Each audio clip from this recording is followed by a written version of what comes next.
ரிஷபராசி ரோகிணி நட்சத்திரத்துல பிறந்தவங்களுக்கு எந்த சூழ்நிலையில திருமண வாழ்க்கையில பிரச்சனை வருது? ரிஷபம் ரோகிணி நட்சத்திரக்காரர்கள் ஸ்திர ராசி அம்சமாக பெற்றதுனாலங்க ரிலேஷன்ஷிப்லையும் சரி பார்ட்னர்ஷிப்லையும் சரி நம்பிக்கை துரோகம் பண்ண இவர்களுக்கு பிடிக்கவே பிடிக்காது.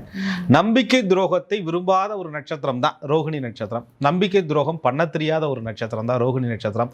ஆனால் இது சூசகமாக ஒரு புதன் பகவானுடைய சில கர்ம அமைப்பும் இருக்கிறதுனால வாழ்க்கையில் தன் இணையோட தன்னுடைய பார்ட்னரோட தான் ரொம்ப நெருங்கி பழகுனர்களுடைய ஒரு நம்பிக்கை துரோகத்திற்கு சில விதிகளுக்கு உட்பட்டு சுய ஜாதகத்தில் ரோகிணி நட்சத்திரர்கள் அந்த துரோகத்திற்கு ஆளாகிறார்கள்.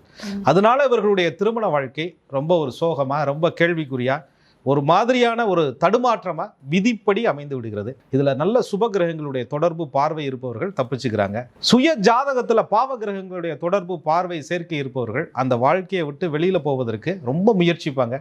ஆனால் ரிஷபம் ரோகிணி நட்சத்திரத்தினுடைய காதல் 3ஆம் பிறை கமலஹாசன் சார் மாதிரி இவங்க யார் மேலே பாசம் கட்டினாங்களோ கடைசியில் அவங்க தெளிவானதுக்கப்புறம் இவங்க காட்டின பாசத்தினுடைய மதிப்பே தெரியாத ஒரு சூழ்நிலைக்கு ரிஷபம் ரோகிணி நட்சத்திரக்காரர்கள் தள்ளப்படுகிறார்கள். ரிஷபம் ரோகிணி நட்சத்திரத்தினுடைய வாழ்க்கை என்பது ஆட்டோகிராஃப் மாதிரி ஒரு முடிவே இல்லாமல் கடைசியில் தான் நேசித்த தான் காதலித்தவர்கள் முன்னாடி தன்னுடைய வாழ்க்கையை சந்தோஷமாக இருக்கிறேன் காட்ட முடியாத ஒரு சூழ்நிலையில் தன்னுடைய மன ஆதங்கத்தோடு தன் வாழ்க்கையை அனுபவித்து கொண்டு இருக்கக்கூடியவர்களாக ரிஷபம் ரோகிணி நட்சத்திரக்காரர்கள் இருக்கிறாங்க.